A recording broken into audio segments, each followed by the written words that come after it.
The Lightning Fast Fantasy Football Podcast, sponsored by the Lockdown Defense Sports Network, is our weekly show dedicated to elite advice in standard leagues, PPR, and dynasty leagues.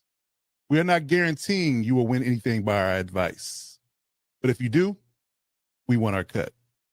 Enjoy the show. Are you tired of losing at fantasy football? Well, have a seat. You come to the right place. You're now tuned into the show where champions are made.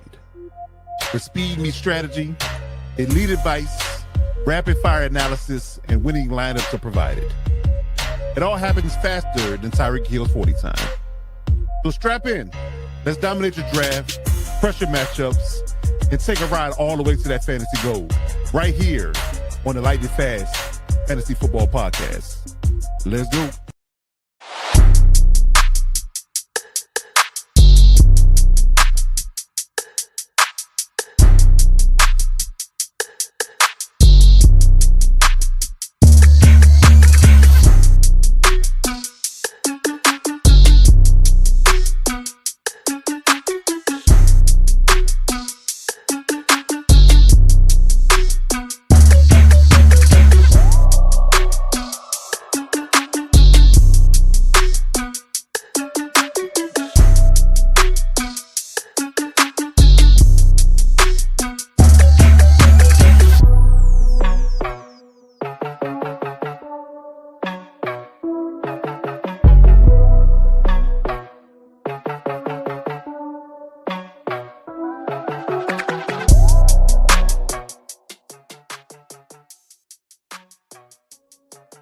To all my heavy hitters and lockdown defenders, welcome to the Lightning Fast Fantasy Football Podcast. I'm your host, Coach Defense, alongside the real AG, Alex Givens. Good sir, good brother. How you feeling out there? What's going on? We are in round 2 of the playoffs. What's happening? Yes, sir, Coach. Feeling good.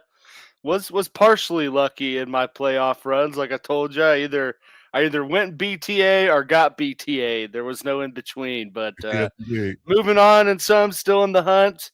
Hope everyone's gearing up to have a great holiday season and a great end to their fantasy season. Absolutely, absolutely. Yes, in my one lone matchup that was worth a playoff advancement. It wasn't a belt ass. It wasn't, it was a fair one. It wasn't a BCA. It was a fair one. It was a 12-round bout. It went to the scorecard. Let's put it that way. So I did get the victory, though. Nothing wrong with that. The judges love me this week. I won on points. I literally won on points. So yeah, we good and we rocking and rolling, man. So we're gonna get into all of that. Round 2 for me, round 2 for you in certain leagues, and some of the leagues we're in consolation. But it's weird because the ones I'm in consolation with, I'm rolling now. Oh yeah, on a 4 or 5 game winning streak. I just couldn't put it together early, man. If I been in the playoffs, I'd be scary right now. Oh, so yeah. One league, man. I just got riddled with injuries, and I almost made it to the 6th seed. I was a 7th seed. I put up 189 points in the consolation. I was like, gosh, dang, man. 150 like the Dynasty League. Right? Sit in the consolation bracket. So yeah. I know. That's the fantasy gods getting their last laugh, I'm saying, you put together a good team, just don't pan out, and all of a sudden they want to play well when there's nothing to play for. That kind of thing's weird, man. Weird. But yeah. So we're gonna keep thriving, we'll keep riding. So we're gonna get ready for this round 2 matchup for those who are still playing. So we'll get into that and get to everything that's going on. So as we mostly do at the start of the pod, we'd like to give our information out real quick. So we have a fantasy football hotline that we utilize. So if you are, old school, like you use voicemails, or you gotta, you're on the road, can't get to a Twitter DM or any type of social media, you need to reach us, anytime throughout their fantasy football cycle. You can reach us at our hotline. We have a hotline that you can call into, leave a voicemail, and please let us know how to get back to you. Reach us at 240-249-2220. Once again, at 240-249-2220. So you can reach out to us, and we can get you our fantasy football question answered. You're at the 11th hour, you're trying to figure out who to play. You got a issue between the flex or the tight end position, and you try to figure out who. You got to find out why you're holding the baby and, feeding and doing what you got to do. Shoot us a line, man. We'll be right there to help you out. So that's definitely there for you at your availability. So, we'd like to get into our recaps of our 2 fantasy leagues that we sponsor. We have a redraft league that we sponsor as well as the Dynasty League. So we're getting to the round 1 playoff matchups and see how those things fared and who's advancing to round 2. So starters, we got the redraft league, and like I said, it wasn't a BCA moment. It was a fair one. It was a 12-round bout, but I did get the victory against Keith, 115 to 108. Cody got the victory, 152 to 113 over Coach D. Bev. On the constellation, Cool Cab beat 5, 73 to 39. I don't know if they even started their lineups. I don't know what happened there. Yeah. And the AG got a victory in this constellation for 132 to 10 and 53 over Josh. So yeah. But yeah, I don't know if guys set their lineups after this point, just pride at that point. But yeah. So those were the scores for round 1. So in the Dynasty League, we got you're right. Panda got with you. 142 to 100 in that first round matchup. And I lost Mahomes, man. So yeah, me too. Double dip. I know. I lost Mahomes in our redraft league. He was my quarterback. So I'm riding with Jordan Love now. But yeah, the Go Farmer went against Jacob. That was a sweater. It was. I talked to both of them in real time. I was like, "You guys seeing where this is at?" Right. At one point, it was 170.16 to like 170.14 or something ridiculous. Wow. Like it was right there. It was right there. Yeah, that's definitely the Key and Peele meme sweating. You're right. She saw your browser history moment. That's definitely what that was. So yeah, so the Go Farmer eked out a 2-point victory, 179 to 177. Nightmare, 132 to 128 against B Shank, and then Drew Dudley against Riley Shank, and he got a 142 to 93 victory there. I think those were constellation games, I want to say. Yeah, they were. Bottom 2. Okay.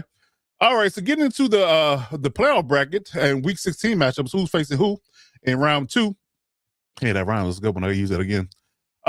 Who's facing who in round 2? So we got Young RG, the number 1 seed, going against Cody in round 2 in the first matchup, and then me going against DZ in round 2 as well. So those will fight for the right to get to the championship game, and DZ's fighting to make it 2 in a row for him. He won the league last year, and I'm trying to stop him. We Jordan Love. We counting on you, brother. That's all I would say. We counting on Jordan Love this week. We got to do it. Got to get it right. I got to get right. So yeah. So those are your matchups for the redraft league. In the Dynasty League, we got the 1 seed S Boys going against Panda, and S Rich going against the Go Farmer. 2 really good matchups, and they got the Go Farmer beating S Rich. That's gonna be interesting. That's gonna be interesting to see. So can Panda pull up the upset on S Boys? Who'll be riding high all year? Who did 178 in the bye week? Look at that. That's crazy. That's crazy. Yeah. So yeah. So those are your matchups, man. So shout out to everybody that's been in our holding it down for our leagues, man, and we'll see who's going to get what. And it's going to be the championship next week. Yes, indeed. Your boy's still putting up points in the off week. That's right, boy. Yeah, we see you. We see you. It's not a game out there. Listen, if you beat S Boys, you're going to earn it. That's all we can really tell you. If you're going to beat S Boys, you're going to earn it. That's for fact. That is a fact. So, yeah, we're going to see how things roll, man. But we'll be watching. You got to take down this boy to get to the championship. Yeah, so. since the curators of the league aren't in it anymore, us, the president company included, AG and myself are out. We'll be watching with bated breath and who gets where, but it's going to be a good matchup. Going to be a good matchup for sure indeed. Okay. All right. So we're getting to our best performance of the week, see who did well, see who did poorly, in this week. We get into our best performance and worst performance of the week.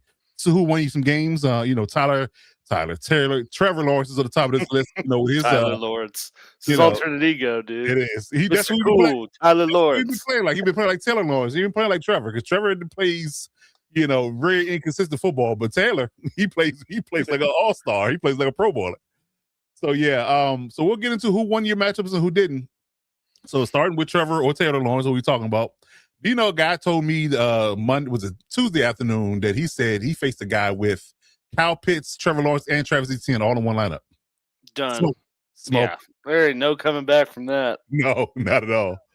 Not at all. So yeah, peace be with you, brother. He was the 1 seed. That's crazy. They expect one of us in the wreckage. You started a fire. Yeah. Yes, the fire rises. Yes, indeed.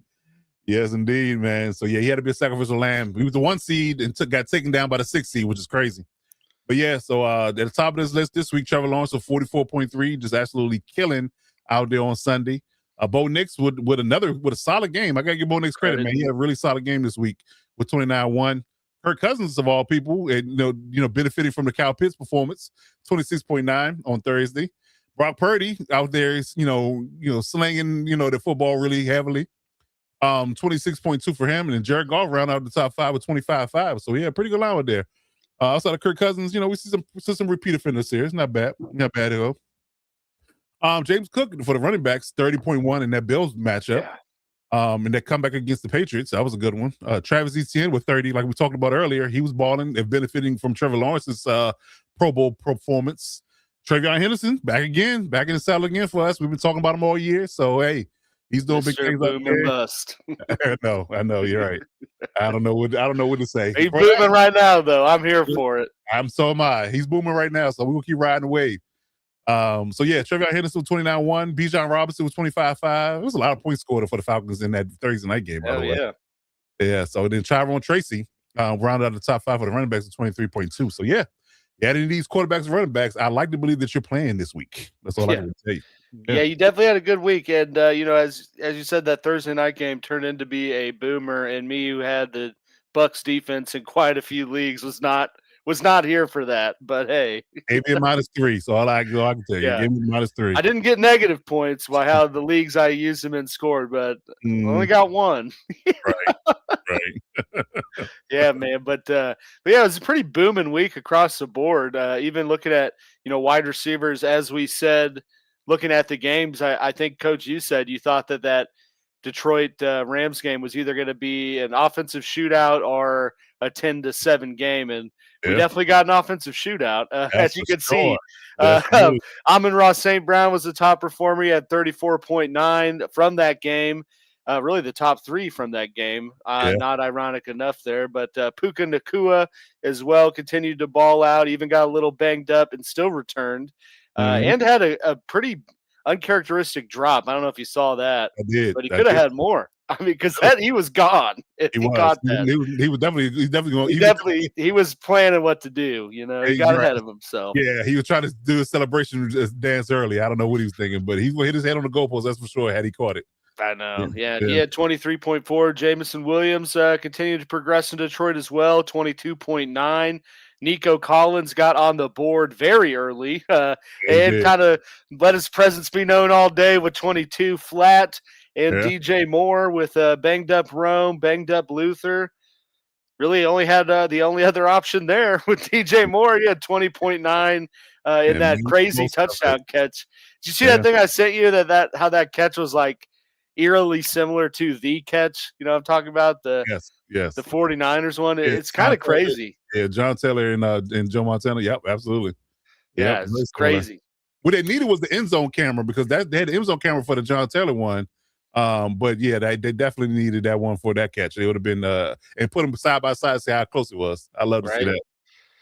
Yeah, it's funny how just naturally history repeat itself. Indeed. But yeah, so those are our wide receivers, and then I think week 15 might have been the boomiest week for tight ends we've seen all year. Because we definitely had some very depressing ones, but goddamn, we got a lot in week 15.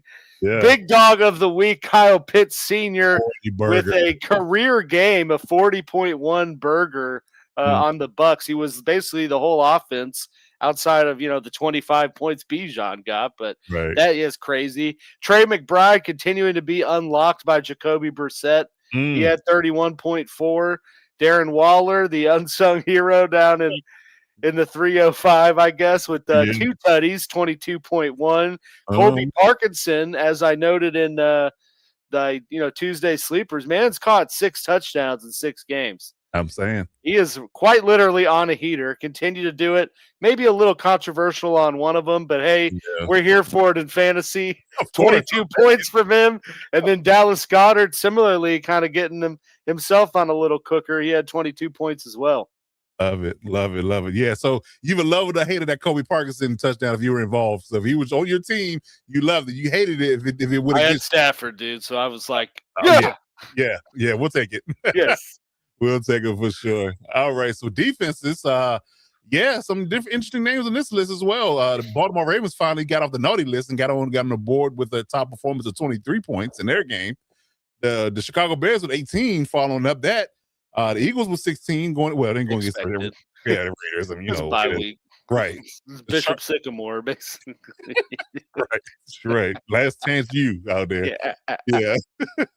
And the Chargers against the Chiefs got 13, and the Jaguars got 10 out of their game, which I was surprised they only got 10 because they were cooking out there. I was surprised they didn't have more turnovers and more defensive points, but they on the board with the top 5 spot at 10, so that's not bad at all.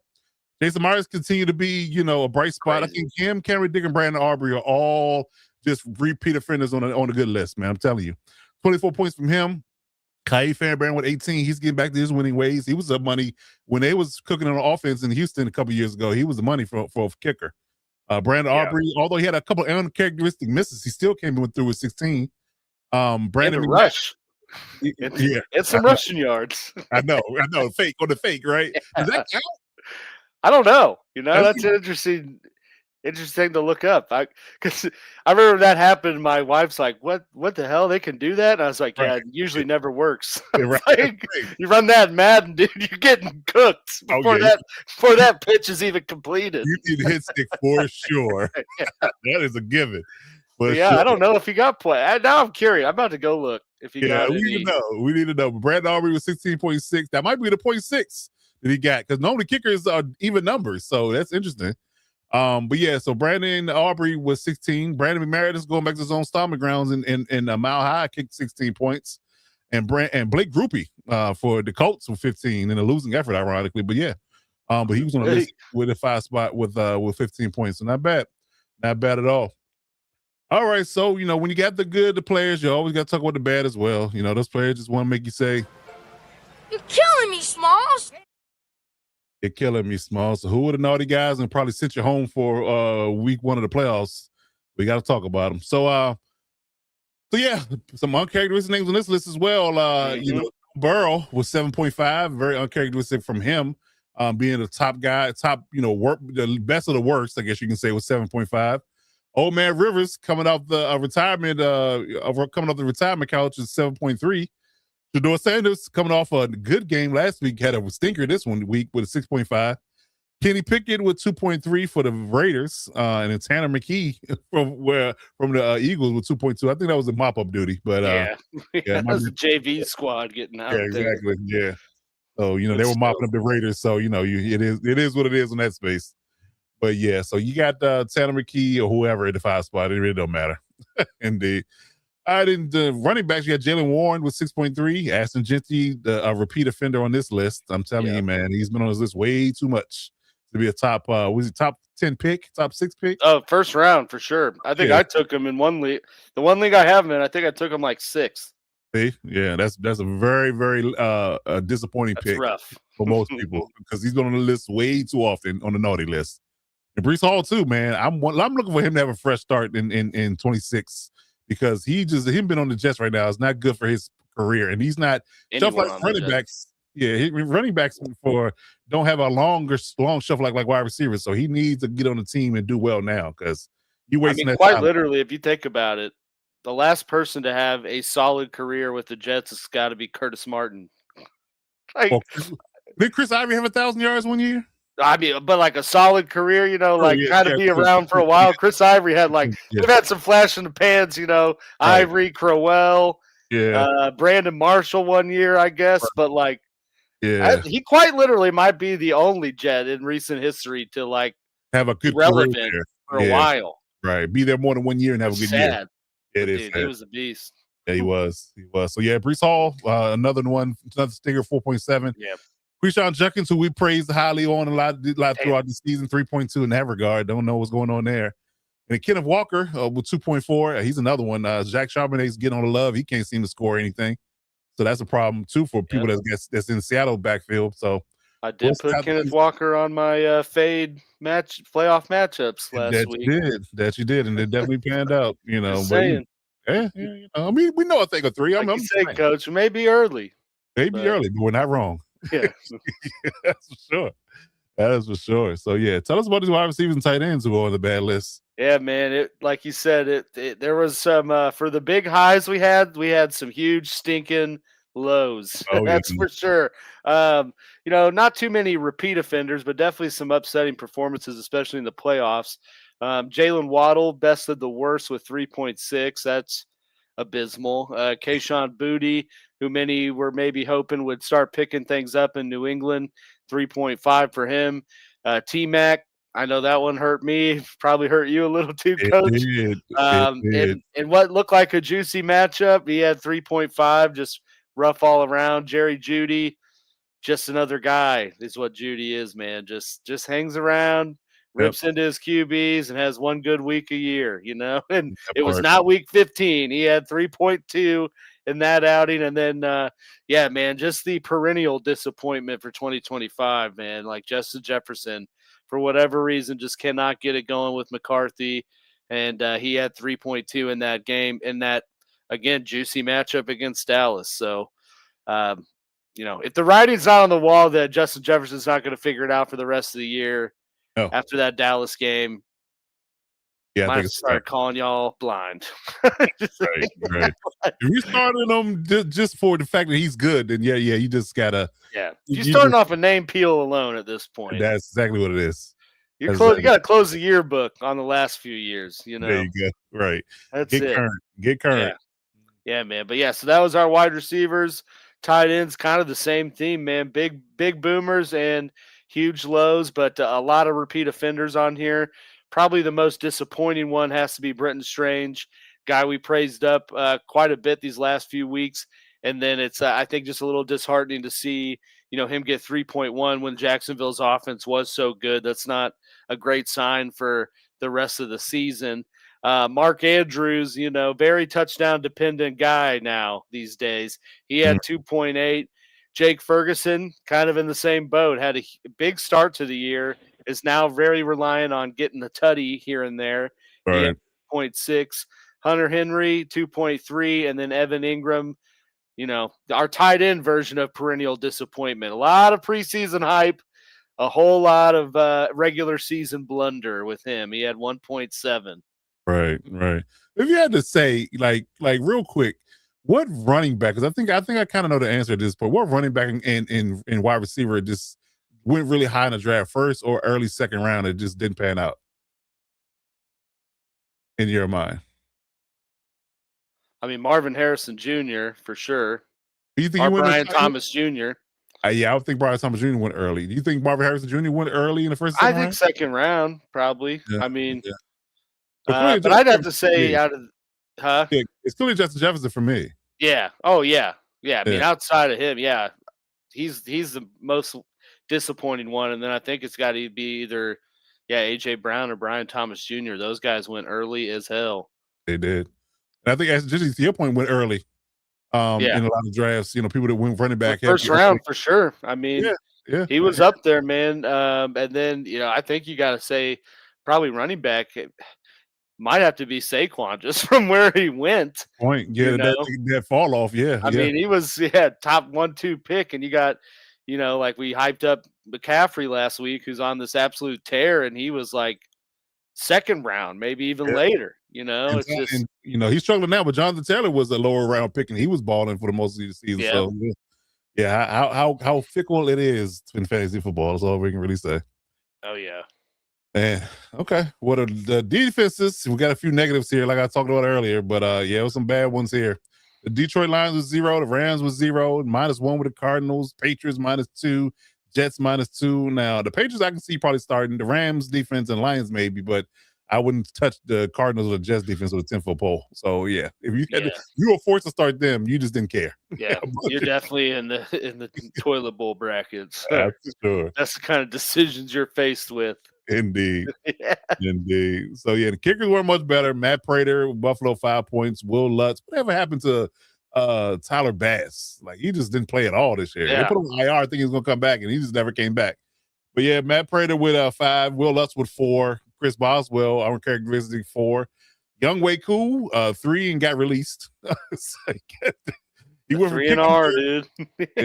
Kicking dirt to kicking 3 points to kicking in the UFL. So where Young Way Cool's no longer a Giant, and Chad Ryland for the Cardinals with 2. So Rough weeks for kickers, man. Rough weeks for kickers.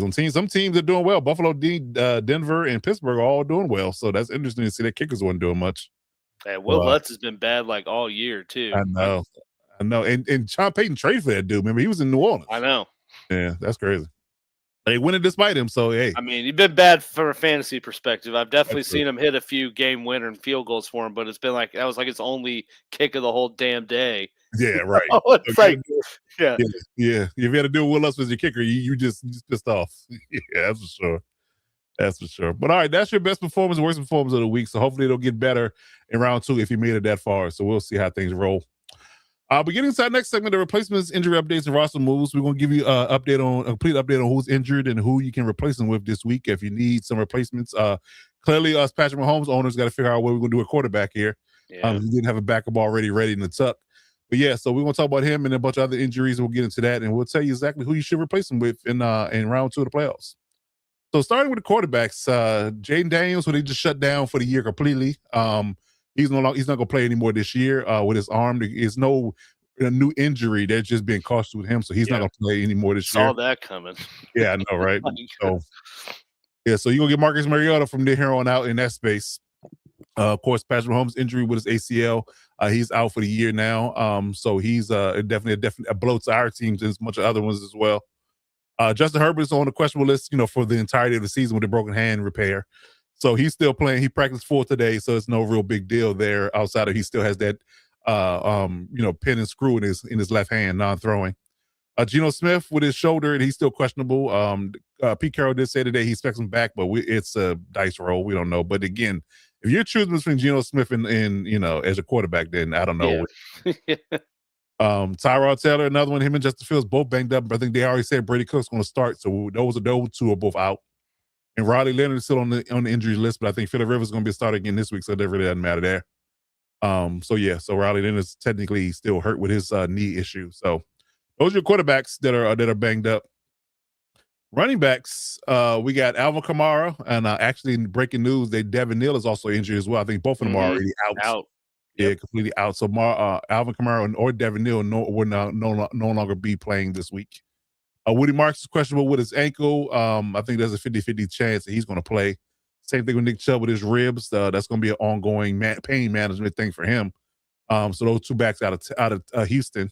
Basham Chutin's doubtful with his finger. I think they're going to be cautious with him. I think they might even hold him out into the playoffs at this point based upon his injury. But it is a week-to-week thing according to what Leon Cohen said. But he did injure his finger in a game over the weekend. So we definitely be cautious with that if he's one of your running backs. But definitely not playing this week for sure. So definitely be mindful of that. And Bam Knight went from questionable on Tuesday to IR on Wednesday. So he's now completely out on IR. Yeah. So they lost 2 running backs to IR, Trey Benson and Bam Knight. 3, James Conner. Oh, I forgot about James Conner. Damn. Right, it's so early in the year. So early. God damn, I forgot about that. You're right. So, James Conner, they lost 3 running backs to IR. So, yeah. That's crazy. So, they down to their 4th string running back for starting. And then Chris Rodriguez for the Commanders still did with a growing injury, but I think he did play last week, and I'm assuming he's going to play this week, but look like Bill. He was a late scratch last week. He was a late scratch. Okay, so that's why Bill Crustamere got so many carries. Yeah. Mm-hmm. Okay, that makes sense. It was like quite literally last minute. They're like, Chris Rodriguez is out. Oh, same thing with Rome. And it did scratch Rome at the very end of the game. Yeah, restarted the game. So, brutal. Okay. All right. So, got to watch that injury report up to the minute because you may get a late pull and you have to replace the guy real quick or you might miss out. So, be mindful of that, but he is questionable this week with a growing injury. Yep. All right. Another long list of these wide receivers. Man, unfortunately, the wide receivers list got a little more CVS-y, in week 15. And some pretty big names on there, honestly, for playoff implications or availability, I'd say. But Marvin Harrison Jr., first and foremost, I think he's missed, the last 2 games after returning. Been out with the heel injury. He was limited today, so I think that is at least a step in the right direction. We'll see what happens, Thursday, Friday. But like I said, things are looking good. Rashad Bateman was eventually ruled out last week after being limited and marked to ready to go with an ankle injury. Was full participant in practice today, but again, what does that mean in the Baltimore Ravens offense? I'm going to say that every week because might as well. Yeah. Drake London been out since week 11, limited at practice today with that knee injury. I think remains to be seen if he plays in week 16, but it does at least seem like they're trying to ramp him up to finish out the year for whatever reason is beyond me, but that's where things are at in the ATL. T. Right. Higgins, I think, remains in the concussion protocol. I think this is like his third or fourth time in there Yeah. in as many weeks. Was limited all of last week before he was ultimately ruled out, and I think not looking good for him in week 16 at this point, just with kind of the small in a vacuum history of a concussion he's been dealing with. Right. Christian Watson, we all saw in that Broncos game, suffered what they called a chest and shoulder injury that actually sent him to the hospital. But he did practice today and is reportedly on track to play Saturday, or going to try to play Saturday. Mhm. But to quote Dr. Evil, I would just say right to that, Right. because just given his history, I would not feel confident on him finishing that game if he Yeah. tries to come back from that. But to each their own. We had a little duo of Bears receivers go down, and one re-aggravated, and then one went down. But Rome Odunze was on track to play all week 15, and then, like Coach mentioned, very late scratch after re-aggravating his stress fracture in his foot in pregame, and he did not practice today. And I think at this point, there's really no clear timeline on when he's coming back, if at all, this year. Because I'd say it's never a good sign when they re-aggravate something in a non-contact type of way, because that Right. usually Right. means there's some underlying problem that's rearing its ugly head. Mhm. Or something that requires surgery, one Right. of the two. But hey, I'm not a doctor of medicine, just of the law. But I'm just either saying way, he just yeah. pressed last night, that's all. Yeah. But Yeah. yeah, and then make matters worse for Chicago, Luther Burden, who kind of was the bright spot with Rome being out. He went down with an ankle injury. Also, did not practice today, and I think remains to be seen if he'll be available for Saturday against the Packers. Big one here with Devontae Adams. I think everyone probably saw him go down with that Mhm. hamstring injury. Pretty quick turnaround this week, playing tomorrow. McVay, up to this point, has not committed to him being out, but I got to be honest, I highly doubt that he does play, even if he is Yeah. ruled a game time decision, just because of how quick of a turnaround that is. And they've Yeah. already clinched the playoffs. Like, there's really no need, other than seeding. And I think they can get by with Division. Puka. Yeah. So, Mhm. but I guess remains to be seen. And then Quentin Johnston had that groin injury, made him inactive for week 15. Did reportedly practice today. Mhm. I didn't see if it Limited, but was they limited or practice. full. Okay, so limited. Limited. So at least a step in the right direction with him. Hollywood Brown did not play week 15 for a personal reason, whatever that means. I have not seen anything else to indicate he'll be out in week 16, but who truly knows with the ambiguity that is a personal reason. But Right. it remains to be seen with that. Ricky Pearsall, very up and down year on injuries. Re-aggravated his knee injury, but did still ball out a little bit against Tennessee. I think his status is at this point a little uncertain for week 16, but no one, including himself or the staff, seems to be overly concerned about the potential of him being out, especially with it being a Monday night game, that little added rest. Right. So looks good there. And then Devon Vele, who's been picking things up in New Orleans the last few weeks, had that shoulder injury. He's already been ruled out for week 16 against the Jets. And then some late bloomers on this list, Coach, just from practice reports today. CeeDee Lamb also missed practice today with an illness. So I don't think that's anything serious, but definitely want to see where he's at come Friday. If Right. it's something you got to sweat out with just sort of the, uh, weird disparity of times and dates that these games are at in this time frame. Mhm. Mike Evans also limited today with the collarbone injury, as well as T-Mac in Carolina. He missed practice today with the foot and ankle injury as well. Yeah, that's concerning. Yeah, definitely Yeah. concerning. Yeah. Yeah. So yeah, we'll see. But yeah, I definitely think that those late scratches gotta be something to monitor. I think CD will be fine, but I'm definitely monitoring that T-Mac situation because it's either Yeah. Foot and ankle, man. it's either him or Mecca. And so I need one of them to play and play well. So we'll see. We'll Well, see. and to that, you might want to monitor the Mike Evans collarbone thing too, because Yeah. But I've come to find out that when all three of them on the field, that Mecca has an easier day. So we'll see. Yeah. So we'll see. All right, tight end list not too broad, CVS like, but Pretty yeah, nice. got a few. Yeah. So we got Kate Otten with his knee. I think that's a multi-week injury for that. If Yep. I'm not mistaken. So yeah. Another interesting Bucks receiver. Where they, when they're going to get him back, but he's questionable. David Njoku, another knee issue. But it looks like Harold Fanning Jr. is taking over, even if David Njoku is healthy. Right. He's been the tight end one for a minute. So Harold Fanning is the man over there. So he done bumped down Njoku to that tight end too. Mason Taylor, even with it got Ruled late. out already. Oh, okay. Yeah, ruled out now. Okay. Yeah. So with a neck injury. Mhm. With Brady Cook being quarterback, probably a good thing for him, honestly. Right.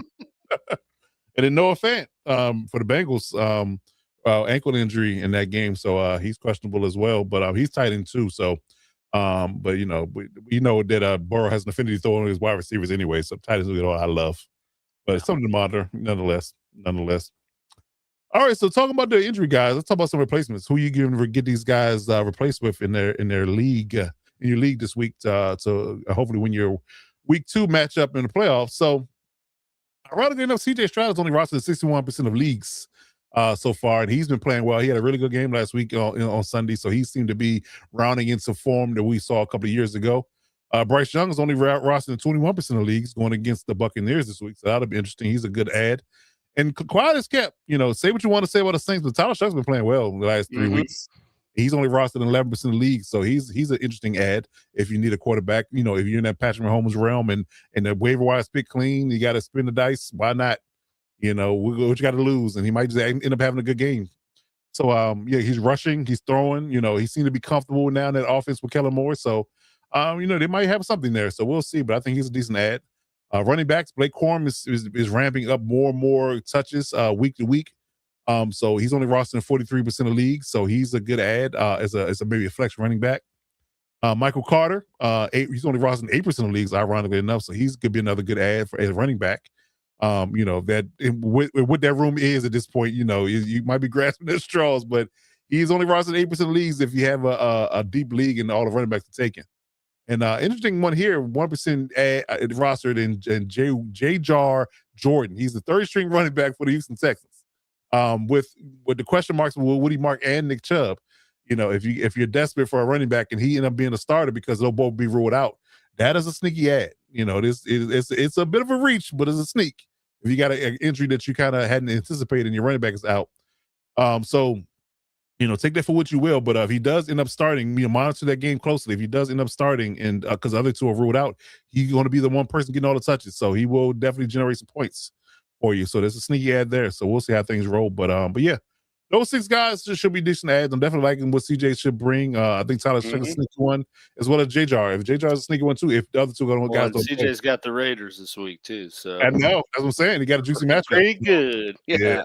I would also add with the breaking Devin Neal news, look to see if Audric Estime or Evan Hull is out there, because they quite literally are the only 2 running backs that Nolans has left. So that part. Yes, indeed.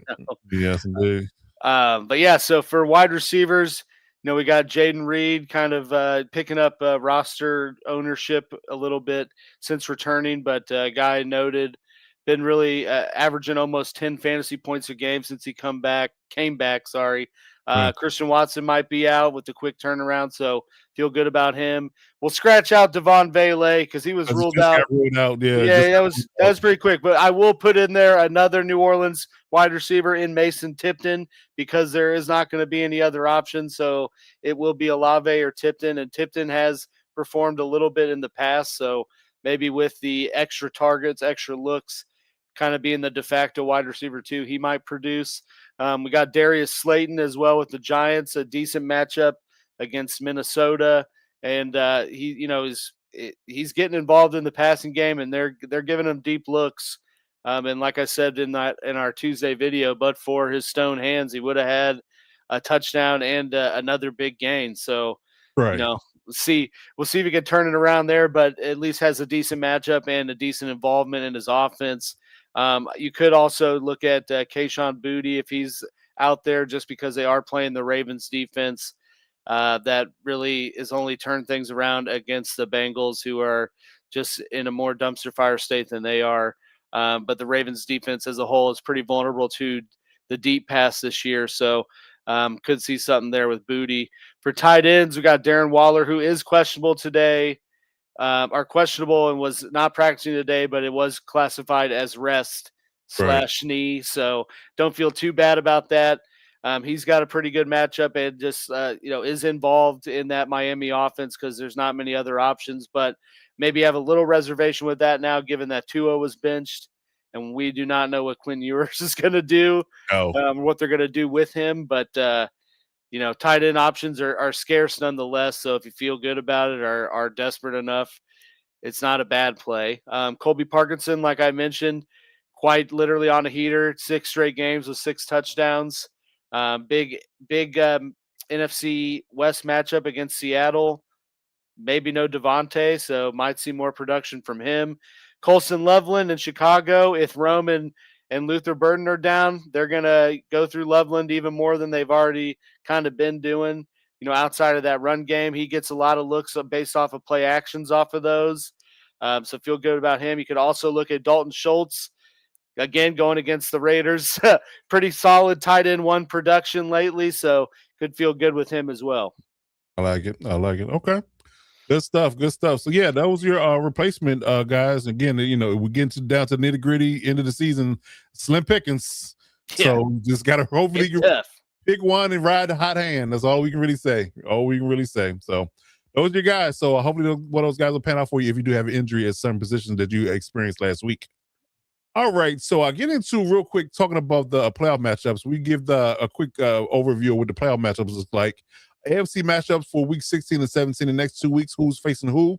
You get a good idea of that. Maybe screenshot this on your phone or your computer that let you give you a quick reference guide of who's playing who, so you know what your matchups going to look like for the next 2 weeks. So that's the AFC.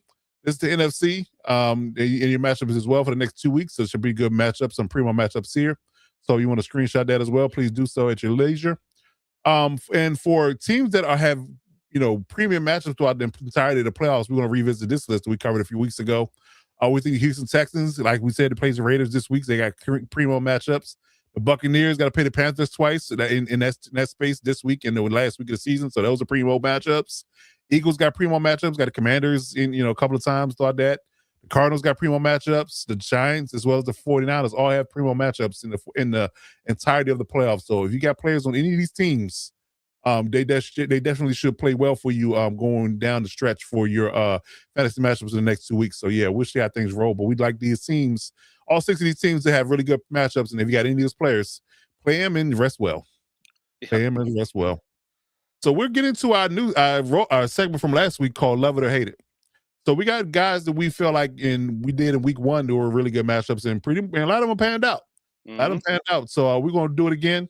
We're going to talk about guys that we like in this particular setup, in this particular matchup. So, lost AJ. There we go. There you go. I'm here. There you go.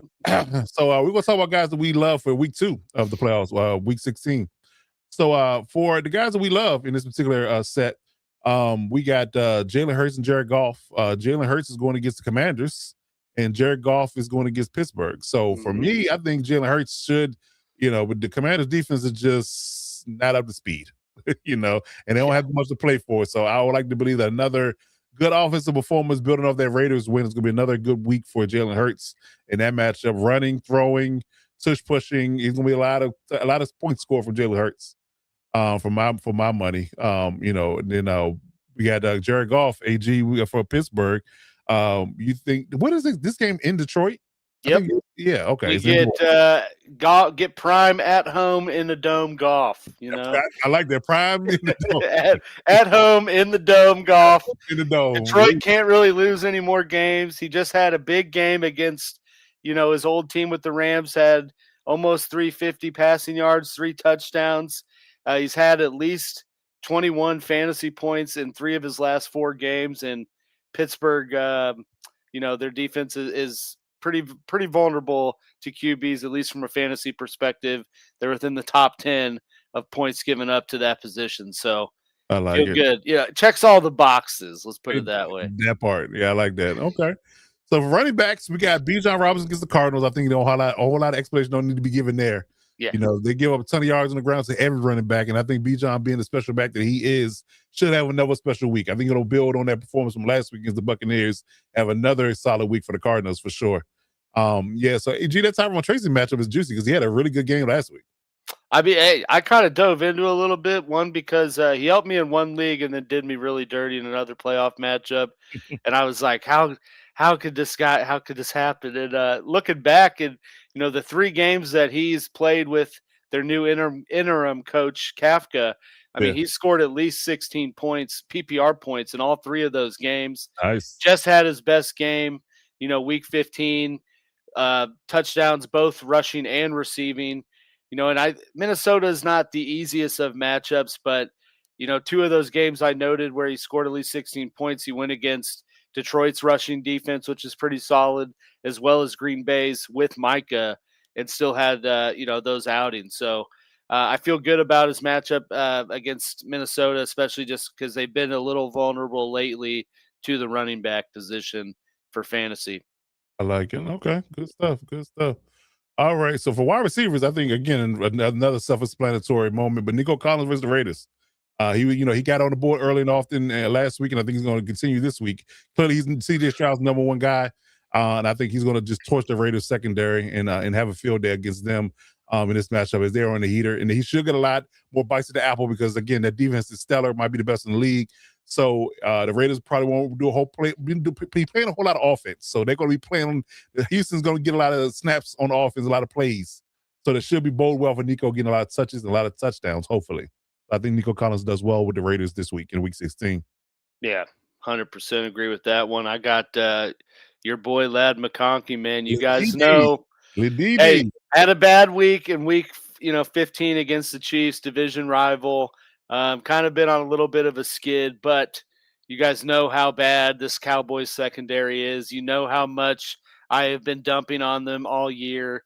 And, they're very vulnerable against the pass, so I feel good about Lad McConkey bouncing back in a big way in this matchup. And that's not even considering the fact that the Cowboys defense gives up the most fantasy points specifically to slot receivers. So, it's got to just work. It checks all the boxes again, man. Everything's fitting into what he plays into for it to be a good matchup. I like it. I'm not going to argue that. Yeah, I didn't think you would. Need all of that, indeed. And with tight ends, I got Darren Waller. Like I say he was on a injury report, with rest and knee, so hopefully he's okay. The only wild card in this particular aspect of it, because we put this on the list before, we realized that Tua was going to be benched. But again, I would argue that quarterbacks, no matter who they are, still lean on and have their safety net of the tight end area, and 100%. that's what they target. That's what they target. Look at Harold Fandon. Exactly. I mean, So I think with Darren Theo Waller Johnson. Yeah. So with Darren Waller's stature, I think Quinn Ewers should be able to find them in the weeds of the Miami offense. So I will believe that Darren Waller's a good play against the Bengals. We give up massive yards to tight ends in any space. So I would like to believe that Darren Waller's going to be running free a lot in that Miami offense. And I also believe that Mike McDaniel schemes Waller open a lot, because I think some plays he calls is directly for the idea of getting his tall basketball-like tight end open, and he can just play jump ball and catch with him. So I like Darren Waller so many plays against the Bengals. 100%. Yeah, I like that matchup as well. I went with Dallas Goedert against the Commanders, maybe playing off of a little stack bundle, if you will, to your Jalen Hurts. But as I kind of said earlier in the show, Goddard's been on a little bit of a heater here as well. He's scored 2 touchdowns and had a combined 40.8 fantasy points over the last 2 weeks, facing the Commanders that give up the 3rd most points to opposing tight ends, and have allowed at least 9 or more points 12 times all year, this year. So looking pretty good for Goddard. Indeed. So those are matchups for the guys that we love. The matchups we think you should stay away from, which we absolutely hate this week, is pretty apparent in who they're facing. But we'll break it down for you. Trevor Lawrence coming off that nice game he had last week, going against that top tier Broncos defense, and a healthy Patrick Surtain, Riley Moss, and Jadai Barron. It's going to be rough for him. I think if anything, Travis Etienne will probably be the one that'll be eating, in that offense. But I'm not sure if Trevor Lawrence is going to be slinging the ball over the yard this week like he did last week. So I think he's had a rough go against the Broncos defense for sure. So I'm not. I'm fading that matchup if I have better options. If I'm in fantasy right now with him. Yeah, 100%. I will say, taking the fantasy aspect out of it, we're about to find out if Trevor Lawrence has another gear or not. That's a good point. We're gonna find out. I'm sure as hell not gonna stake my fantasy lineup on finding out, but No, just not the at all. average NFL viewer that I am is Right. excited to find that out. Indeed. But yeah, I'm doubling down on mine. I noted Jordan Love last week playing the Broncos defense. Did not have the best of performances. And, he's playing the Bears here again, but this time in Chicago, probably going to be cold as hell, probably going to be down Christian Watson. He did do solid against the Bears in week 14, but like I said, this is on the road. It's a divisional game, a divisional rematch, and the Bears have been pretty solid at home defensively. They've only allowed 2 quarterbacks to score more than 20 points in Chicago, and one of them was in week 1. So it's been quite a bit of stretch in Chicago of them kind of putting clamps on the quarterbacks from a fantasy perspective. They've also only given up 6 passing touchdowns and have 11 picks in Chicago. So, like I said, doubling down on Jay Love to not have the best of weeks. Well, I'm hoping you're wrong because he's starting for me this week in our redraft league. So I'm hoping he steps up because he played. I hope I'm wrong for you too, but yeah, but he stepped up well against him the first week. But hopefully, he had a good game against him the first time they played. So hopefully he can reduplicate that. But it's going to be cold and windy, so that does scare me a little bit. So hopefully he can figure it out. In that space. Again, they're down a couple of offensive guys, so maybe their defense steps up and gets some more goals out on offense. But I'm hoping for at least a decent performance. You ain't got to carry me, but give me something good. Don't give me a stinker. That's all I ask for. all I ask for. Running backs, we talked about him struggling earlier and been on the naughty list. Kenneth Walker gets the Rams. The Rams stymied their rush offense in glorious fashion last time they played. Their running backs couldn't get nothing going against the Rams last time they played, period. And I think that continues with Kenneth Walker, especially with the fact that I think they're losing their left tackle for this game. I think Charles Cross is going to be injured for this game. So he hadn't practiced all week yet, and they play tomorrow. So I think that he's going to be out. Missing your left tackle, run defense is stout for the Rams. I think Kenneth Walker has a rough day against the Rams in this one. It's going to be an air attack for most of this game for Seattle. So I think Kenneth Walker is going to be a fade for me if I had to start him.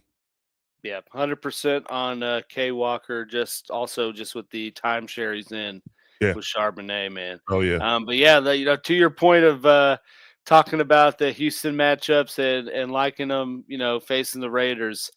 Gotta fade Genty, man. It's just been a brutal, just absolutely brutal year for him. Rookie year, he has scored a combined 14 fantasy points the last 2 games.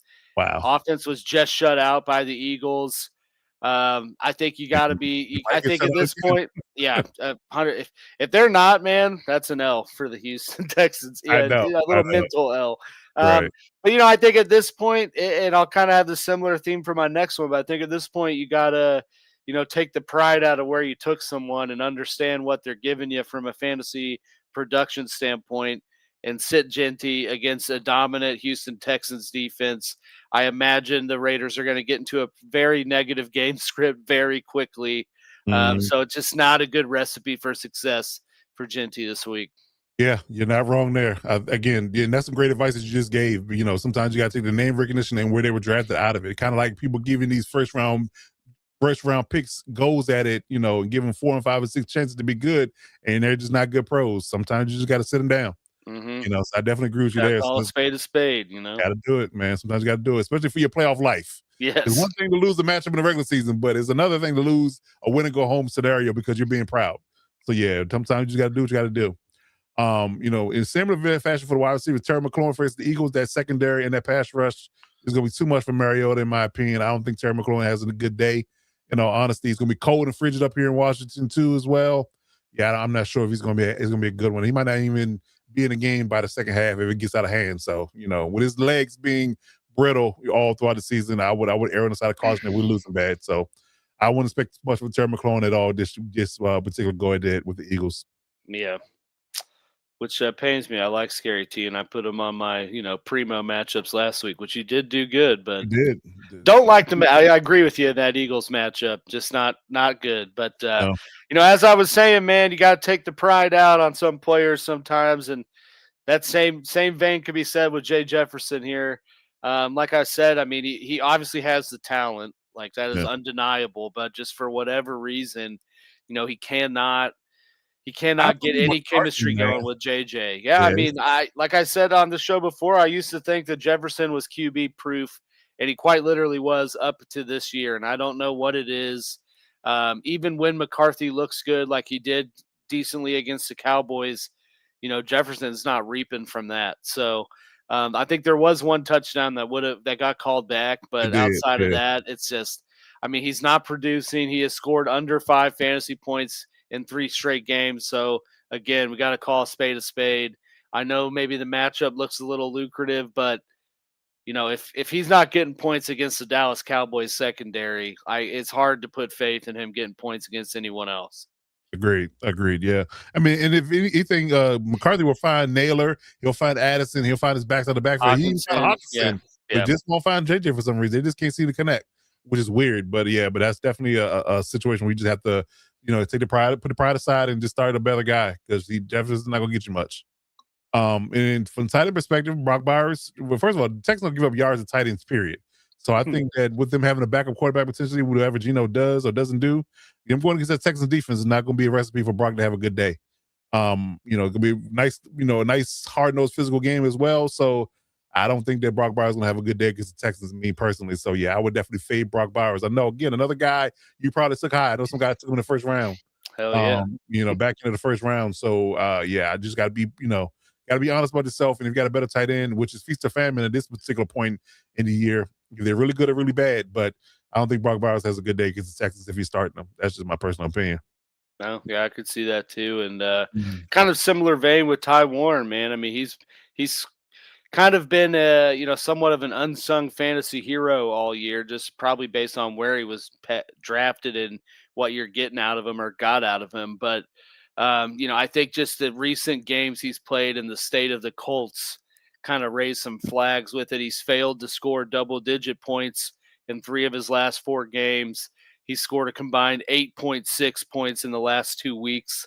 So you couple that with the fact that Father Rivers is back there. Yeah. And they're going against, although banged up, still a tough 49ers defense. I don't think it's crazy to sit Ty Warren if you got a better option or just someone with a better matchup out there. There you go. Yeah, I like that as well. Yeah, so yeah, those I hate the matchups. So you buy any of those guys on your team, man, especially these high round picks.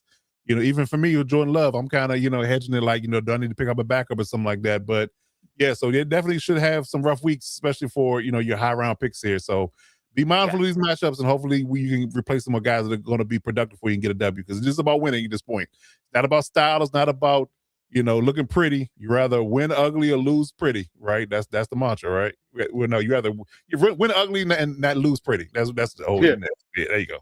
You rather win ugly than lose pretty. There you Can't go. Be fooled again. Yeah, that part too. Yeah, that was right. So yeah, just win ugly, man. Just win ugly is the bottom line. Sure. Is win ugly. All right, so as we wrap up the show, man, we get into our perfect lineup, for those best ball players, the people that are, looking for their primo matchups and what the optimal lineup will be. We give you our perfect lineups for each week. So week 16 here, we got, like I talked about earlier, Jalen Hurts going against Tim Anderson. He's my quarterback for this week. I think he has a primo scoring opportunity for himself here, so he should cash in. I like Bucky Irvin against the Panthers. He should get some good yards. He seems to be getting healthier and healthier week to week. Like I talked about earlier, Bijan Robinson for the Cardinals. He should do well against that run defense. Diggle Collins should feast on the Raiders.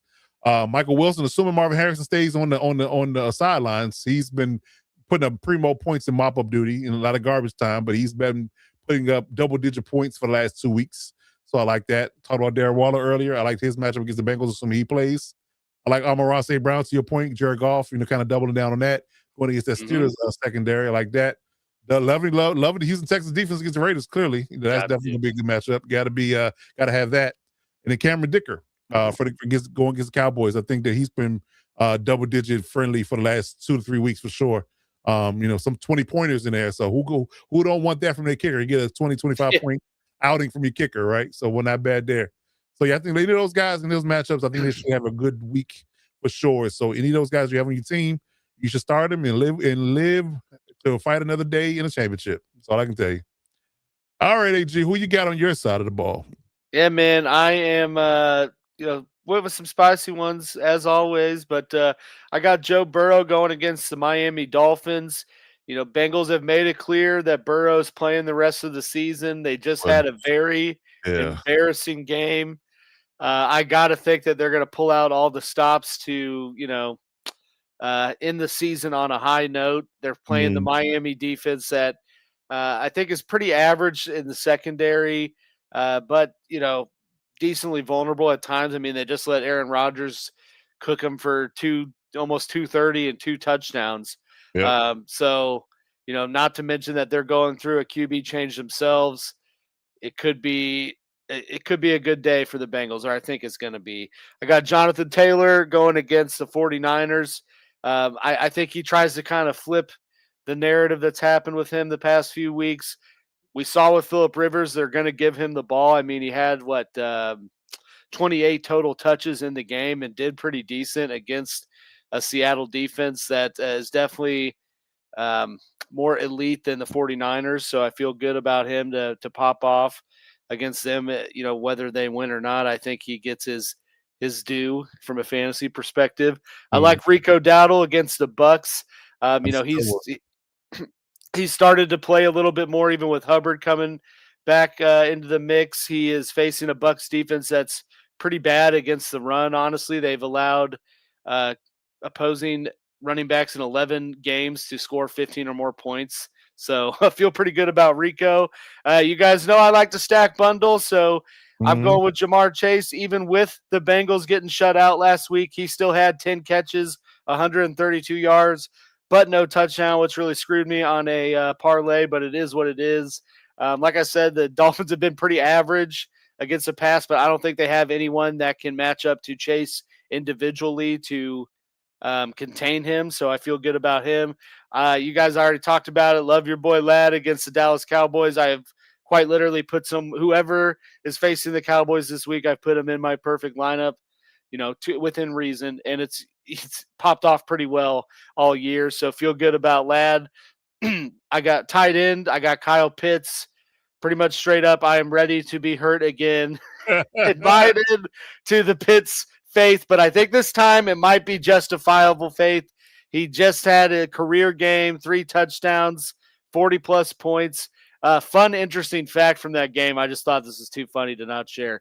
He scored 7% of his career fantasy points and 28% of his career touchdowns in that game. So, just quite a crazy ratio. But, I think he continues to build with what he's doing in a shootout type game against the Cardinals. My flex play, I'm going with Travion Henderson, again, doubling down from last week. Like I said, big boom or bust player. It's crazy. He either scores 27 or more points or 12 or less. There's nowhere in between. So quite literally boom or bust, but he's been booming even with Stevenson back. So I feel good about his matchup against the Ravens defense. My perfect defense, I'm going Buffalo Bills against the Browns. Browns have given up a lot of sacks, a lot of turnovers, so not feeling good there. Perfect kicker for the week, I got Eddie Pinheiro going against the Colts. He has scored 12 or more points in four straight games since he came back from injury, so feel good there. I like it. Okay. All right, what do we have here? Yeah, we got a question from Ray Gamer here. So start 2 wide receivers in non-PPR standard. 6 points per touchdown. We already talked about Justin Jefferson and how we just need to get off that train for sure. So we got Cortland Sutton against the Jags, Jaden Reed against the Bears, and Michael Booker versus Carolina. I would likely sit Brian Thomas versus Denver, Rice versus Titans as of now because of the concussion. He's in concussion protocol? Yeah, I meant to mention that one too. I forgot. Yeah, he was put in today. Or like they thought he had concussion-like symptoms, whatever that means. I mean, he did get drilled twice, so it's not totally unbelievable. That's true. Yeah. But yeah, man. I mean, I'm out on Jefferson. I don't know Yeah. how long you've been with us, Ray Gamer, but I just went through all that on Jetta, man. Right. I think Sutton. You got to play Sutton. He has been the guy. I think Yeah. Sutton's one of them. I agree with the people you want to sit. So it's down to Jaden Reed or Ibuka. I'd have to lean Ibuka, I think. I agree. Yeah, I'm going Sutton and Ibuka in this conversation. I'm definitely doing that. Yeah, definitely out on Justin Jefferson completely. Corton Sutherland with especially based upon how way Bo Nix played last week, I think he should continue that. The Jags secondary and the defense overall is pretty good, but I think that Sutton is the play here and Emeka Ibuka against Carolina, especially if Mike Evans is limited or does not play because he's banged up with his shoulder. So yeah, I think that Ibuka and Sutton are your plays here, wide receiver. Yeah. Yeah, the secondary question here. So would you start Burrow over or Lamar even if Higgins doesn't play? Yeah. Yeah. Yeah. I With his mean, matchup, Lamar's playing the Patriots. yeah. Yeah, definitely play Burrow. Yeah. Definitely doing that. 6-point touchdown and rushing. Yeah, definitely doing that. So answer to your question is definitely Burrow and Ibuka and Cortland Sutton. And that should do you pretty good. That should do you pretty good. All right. So yeah. Interesting enough that the question came through. Not a problem. Appreciate it, Ray. Welcome, brother. Appreciate you. Indeed, indeed, indeed. So yes, we're actually at our question and answer portion of the show. So any questions in the chat, please throw them out there. Give us your questions and we can get those answers for you to kind of set your lineup this week. Any lingering or head scratching matchups that you want to get addressed, we'll give you our best recommendations for that. And as always, man, check us out each and every day on the channel, YouTube. We drop content each and every day, Monday through Friday. So between sleepers, best lineups, replacements, injuries, all those things. All the juice, all the fixins. Exactly, everything, including the sweet baby Ray sauce to add it on. So yes, indeed. So yes, if you need any help throughout the week, if you're not watching us live, please hit us up on our content channel and you can get the information right there and ready for you as always. Yes, indeed, DZ. Real recognize real, brother. Indeed. Appreciate that. Salute. So yeah, definitely should be a good one, man. We watch it with bated breath, see who gets to that championship, man. So yeah. I just realized this too, DZ, but I really love the program avatar picture you're rocking in the league photo, whatever that guy, Laminsall, whatever his name is. Latimer. Latimer. Laminsall. Place at the table, baby. Right. The juicer. Starting defense, baby. Place at the table. That's it. That is it. Indeed. Okay, good stuff. Well, yeah, man. So yeah, please, if you drop us a line, get your questions out, and we'll get those answered for you, man. If you're looking for us anytime after the show, you can find us on all popular platforms for social media: Instagram, Facebook, Twitter, TikTok, and of course our YouTube channel. Hit that subscribe button on the YouTube channel. Let the YouTube algorithm know we're doing big things out here. Drop us a line on any of those platforms for any fantasy football questions in between shows. And if you need to hit us up on Gmail, lightningfastff@gmail.com is our Gmail address as well. And all our social media platforms is lightningfastff. So it's all the same on all platforms. So be pretty easy to find. But yeah, man. So if there are no questions, man, outside of what Ray had for us, man, we're gonna get out of here. The holidays are coming up, and we will be dropping pre-recorded content for the holiday weeks next week for sure, and maybe possibly New Year's week, depending on how things line up. So we will be dropping content. It'll just be pre-recorded. So we won't be doing a live show next week because of the holiday. And we'll get back to you hopefully the week after that, but we'll see. We'll keep you informed on social media of what our plans are. But yeah, holidays kind of sticking us with the bad schedule this week because the holidays fall on a Wednesday. The Eves fall on a Wednesday. So between travel and family time, it's gonna be a rough go for the boys this week. So this year. So we'll do the pre-recorded stuff, but we'll definitely get you ready regardless for your championship matchups next week, man. All right, AG. So any parting words for the guys out here, man, for getting ready for that semifinal matchup? And mostly, just say, hope everyone has a safe, fun holiday season. Appreciate everyone that's joined our live shows each and every week, making the chat popping and all that, because this will be our last one. So want to shout out those people. Excited to see you and DZ's matchup, how that unfolds. And to the people out there that I may be playing in a fantasy matchup, Good luck. The shout out to the Quote taken. there Good you luck. go. Good luck. Yeah. Or even the Dark Knight. The Dark Yeah. Knight. So you want to blackmail this man? Good luck. Good. Indeed. All right. So there are no further questions from the chat, man. We're gonna get out of here. And like I said, if you need any questions, answers, hit us up on social media or our hotline number. We'll get back to you, man. But in the meantime, between time, man, good luck everybody except DZ, because I need to beat him and I messed up. But outside of that, brother, y'all do good this week, and we'll be back next week with our content. So check us out, hit that subscribe button, and we'll be back next week with more content. But until then, I'm Coach Defense. That is Real AGI. Let's give us a tool. Next week, we'll see when we see you. Step up and lock it down.